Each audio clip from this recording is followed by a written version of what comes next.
Hi friends,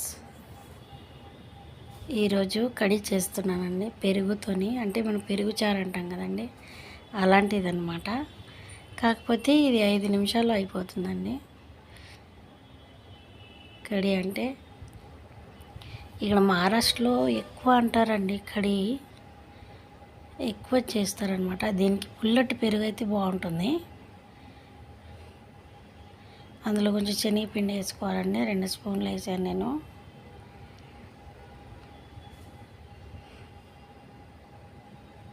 దానికి ఉండలు లేకుండా బాగా కలుపుకోవాలి.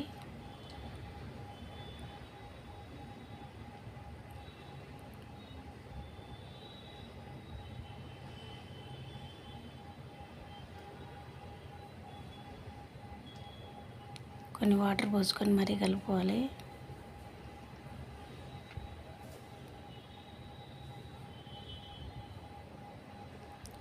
పసుపు వేసుకోవాలి కొంచెం.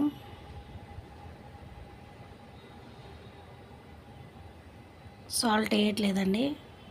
సాల్ట్ వేస్తే పెరుగు విరిగిపోతుంది. కొంచెం కడి తాలింపు వేసిన తర్వాత నేను సాల్ట్ వేస్తానమాట. చూపిస్తాను చూడండి. కొంచెం ఆయిల్ వేసుకోవాలండి. ఎక్కువ ఆయిల్ పట్టదు, కడికి కొంచెమే పడుతుంది.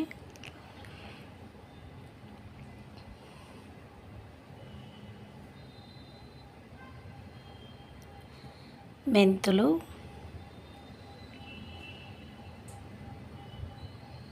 తాలింపు ఎక్కువ మాడిపోకూడదు,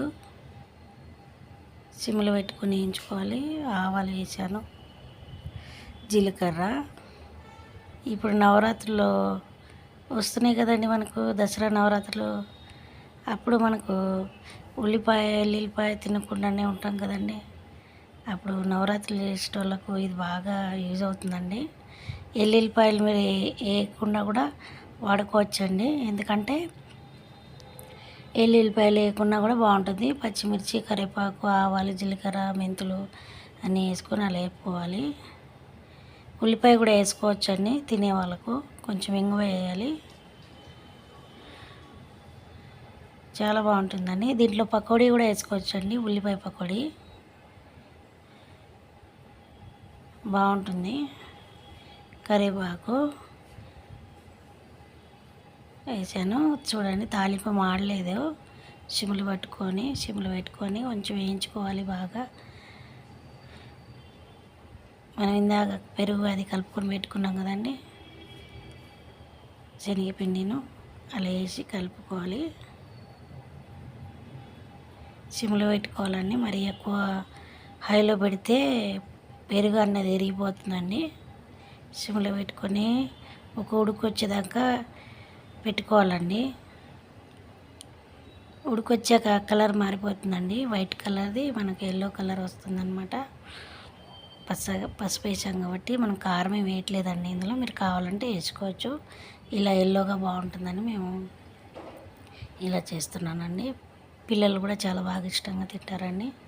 మనకి ఏదైనా కూరగాయలు లేనప్పుడు ఈ వీడియో మీకు నచ్చితే కనుక లైక్ చేయండి.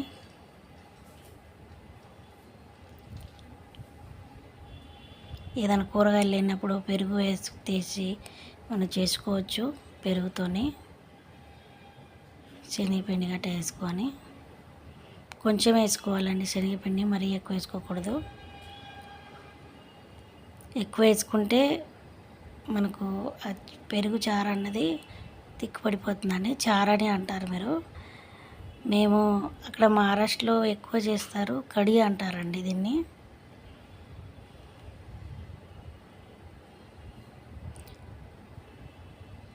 అంతేనండి. అలా తిప్పుతూ ఉండాలండి బాగా. సిమ్లో పెట్టుకొని తిప్పుతూ ఉండాలి. మరీ ఎక్కువ పెట్టుకోకూడదు. కలర్ చూసారండి చేంజ్ అయిపోయింది. సిమ్లో పెట్టుకొని అలా ఉడికించుకోవాలండి. లేకుంటే పెరుగు ఇరిగిపోయే ఛాన్సెస్ ఉంటాయి అన్నమాట. రైస్లోకి చాలా బాగుంటుందండి. దీనికి ఏదైనా ఫ్రై అయితే బాగుంటుంది. దీంట్లో పకోడీ కూడా వేసుకోవచ్చు. Bye friends.